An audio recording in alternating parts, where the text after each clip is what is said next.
Salve, salve, rapaziadinha, sejam muito bem-vindos ao meu canal de React aqui no YouTube. Quem tá falando com vocês é o Ian. E hoje, a pedido de vocês, eu vou reagir a mais um vídeo do Stacks, porque já tinha criança chorando, tá ligado? O estranho desaparecimento da tripulação do Mary Celeste ou Marie Celeste, não sei. Mano, eu já ouvi falar desse lance aí, mas eu não me lembro ao certo o que que é. Enfim, simbora. Play. Temos Vou histórias lembrar com tudo mistérios agora. aqui pro canal e hoje iremos ver um mistério à moda antiga. Já é bizarro quando uma embarcação simplesmente some no meio do oceano, desaparecendo com toda a sua carga e tripulação. Mas e quando apenas a tripulação desaparece, deixando o barco intacto à deriva, sem sinais de violência ou de roubo de carga? Pois é essa história que vamos ver hoje, então deixa o like aí embaixo, é de graça e ajuda muito aqui o canal. Comente aí suas teorias sobre esse caso e vamos embora. Não foi perto do Triângulo das Bermudas que rolou essa fita? Ou no Em Triângulo? 1860, na Nova Escócia, um homem chamado Joshua Dewas era conhecido por ser um dos primeiros e mais conhecidos construtores de navio da Baía de Fundy, no território canadense. Joshua trabalhava majoritariamente com escunas pequenas que eram usadas para levar mercadorias entre os pontos de venda ao redor da baía. Foi buscando expandir seus horizontes de trabalho que Joshua se mudou para a cidade de Advocate Harbor, que é uma comunidade já conhecida por seus habilidosos construtores navais. O primeiro navio feito por Joshua em Advocate Harbor foi o nomeado Amazon, inspirado nas guerreiras amazonas por ser o navio mais difícil de fazer e consequentemente o mais forte de sua carreira até o momento. O Amazon tinha 30 metros de comprimento e 7 de largura, carregando 2 mastros e 2 decks. Apesar de não ser a maior embarcação do posto, o Amazon sem dúvida chamava muita atenção por conta da sua beleza e robustez. Era impossível para qualquer um ali na época prever o que iria acontecer com aquele barco alguns meses depois. O primeiro capitão do Amazon foi o Robert McClellan, que iria levá-lo carregado de madeira para a cidade de 5 ilhas, porém em pouquíssimos dias de viagem, Robert desenvolveu uma pneumonia severa que acabou impedindo que ele continuasse navegando. Robert acabou morrendo pouco tempo depois em decorrência da sua doença. O primeiro carregamento bem-sucedido da embarcação foi o corpo de seu primeiro capitão, que foi entregue para sua agora viúva. Esse foi apenas o começo da trajetória bizarra desse navio, porém antes de continuar, vamos a uma palavrinha do nosso patrocinador que tem tudo a ver com o tema do vídeo. Dá uma moral lá no canal o vídeo dele, de hoje é patrocinado pelo clica World lá of e vambora. Não tô sendo patrocinado, né, mano? Aí é foda. Durante um período de quase 7 anos, o Amazon sofreu diversas colisões, chegando dele, até a afundar, e ele foi restaurado 2 vezes. A última foi em 1868, quando foi vendido para um americano chamado Richard Haynes por $17 mil.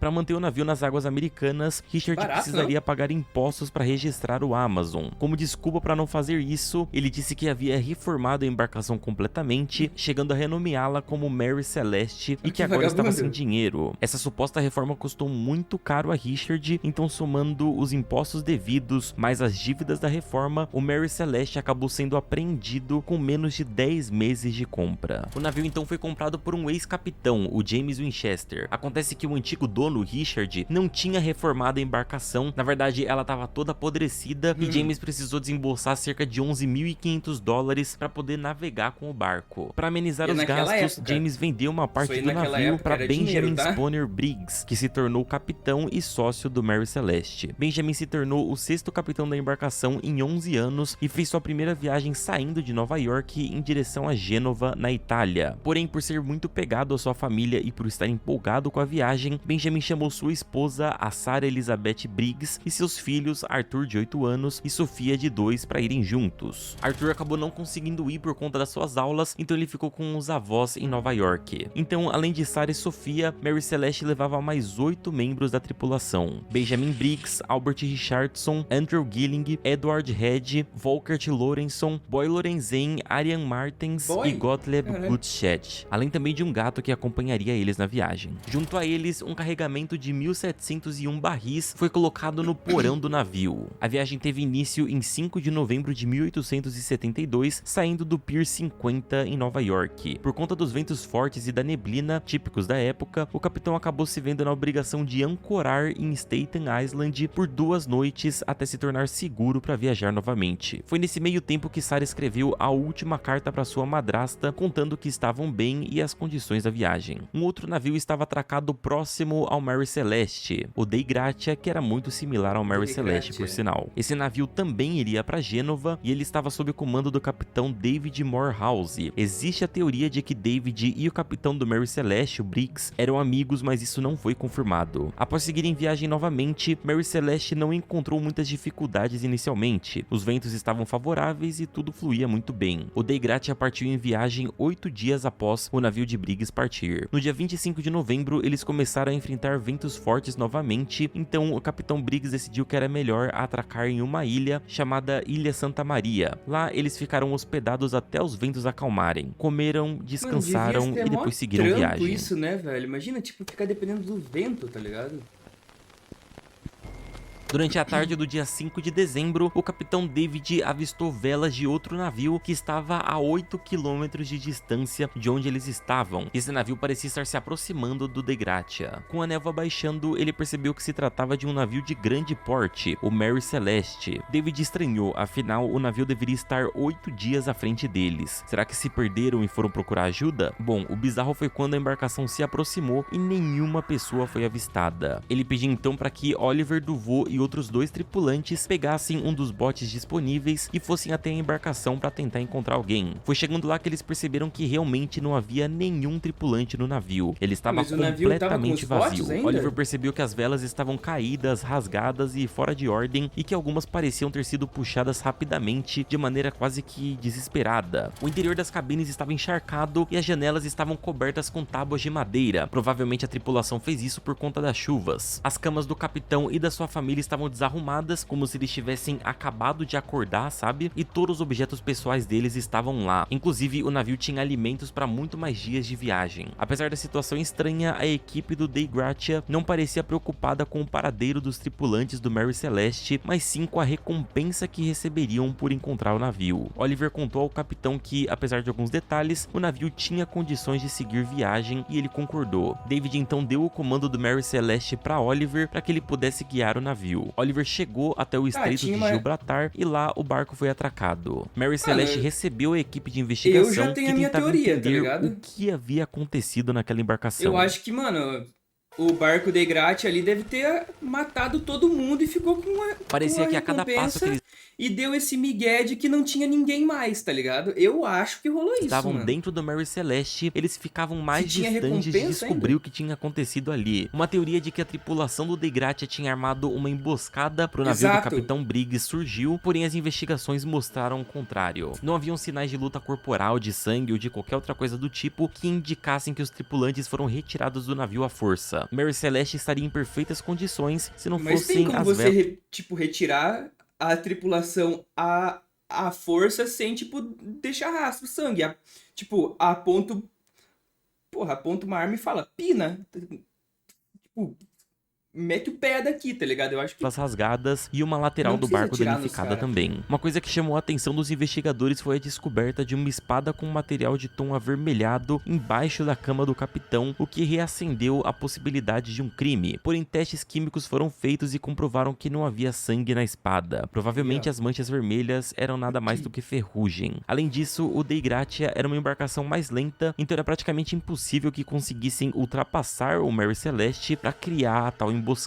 Outra teoria era que a própria família do capitão Briggs estava envolvida e eles teriam desaparecido para a equipe do Dei Gratia ir lá e encontrar o navio e poder pedir o valor do seguro do navio para que eles repartissem tudo depois. Essa ideia perdeu força por conta do outro filho do casal, o Arthur, que não faria sentido que ele fosse deixado para trás para eles sumirem com dinheiro. Com o passar dos anos, diversas outras teorias foram surgindo, inclusive muitas delas bem desconexas com a realidade, porém que ganharam muita popularidade. E uma delas delas, em 1894, um autor disse que Mary Celeste estava carregando passageiros e um deles teria enlouquecido durante a viagem e assassinado todos que estavam a bordo. Depois Mano, tinha descobriram sangue. que o autor dessa teoria era o criador do Sherlock Holmes e aquela teoria na verdade era só um conto de ficção. Mas a teoria mais aceita sobre o que aconteceu com o navio envolve a carga dele, os 1701 barris de álcool. Com as mudanças de pressão causadas pelas temperaturas que enfrentaram, é possível que uma grande quantidade de gás tenha sido liberada pelos barris. Esse gás, quando inalado por um homem adulto, pode causar dores de cabeça, tontura e confusão mental. Benjamin Briggs sabia disso e sabia que os sintomas em um bebê de 2 anos poderia ser ainda mais grave. Além disso, os gases poderiam causar uma explosão fatal no navio. Ele tinha duas opções: ficar no barco e arriscar a vida de sua filha e de toda a tripulação, ou colocá-los em um barco menor e aguardar, ou tentar chegar com vida em alguma terra firme. O capitão, sabendo dos riscos, colocou todos em um bote pela lateral esquerda do navio, o que explicaria o dano que ele teria sofrido ali. Ele teria aberto o porão para fazer os gases saírem, então teoricamente eles só precisariam ficar algumas horas no pequeno barco, amarrados por uma corda que os prendia ao Mary Celeste. Ela teria que ser comprida o suficiente para deixá-los longe de qualquer perigo, mas não tão longe para eles conseguirem voltar e seguir viagem. Porém, o relatório climático da região mostra que naquele dia a área foi assolada por chuvas e ventos fortíssimos, o que teria acelerado Mary Celeste bruscamente. Sendo assim, o barco da tripulação não conseguiria se manter próximo da embarcação, que acelerava cada vez mais. Caso continuassem puxando o cabo, era provável que ele se rompesse. A única saída para eles seria cortar a corda e tentar chegar na ilha mais próxima, que no caso era Santa Maria. Porém, de acordo com os relatórios, o vento estava contrário ao destino deles, o que pode ter os empurrado para mar aberto. Essa teoria foi sugerida por um familiar de Benjamin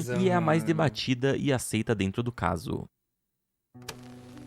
Mas, pô, e eu pergunto, se o cara sabia que rolava esses lances aí de gás e álcool, mano, por que leva a família dele, parça?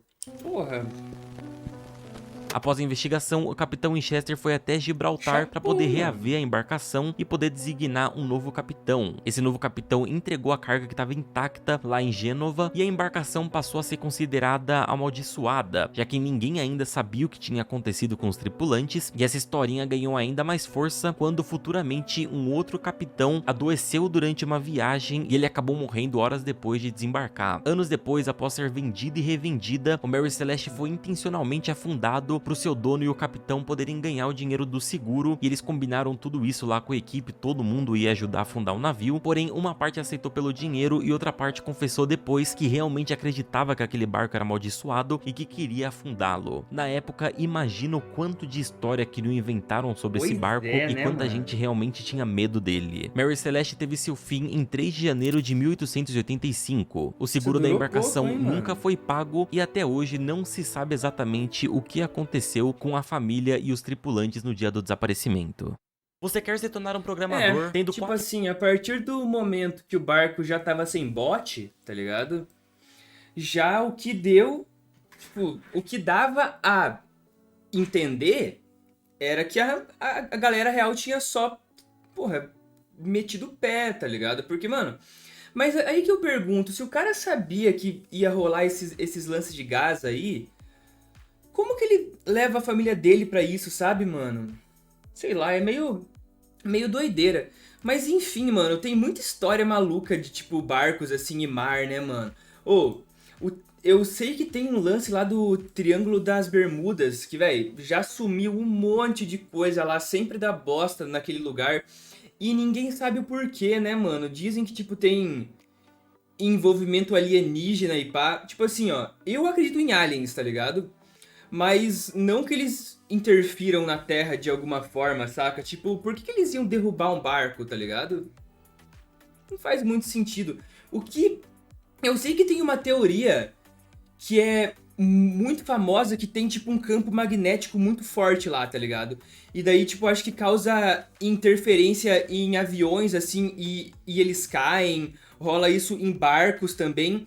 Mas o que me deixa encucado é que nunca acham vestígios disso, tá ligado?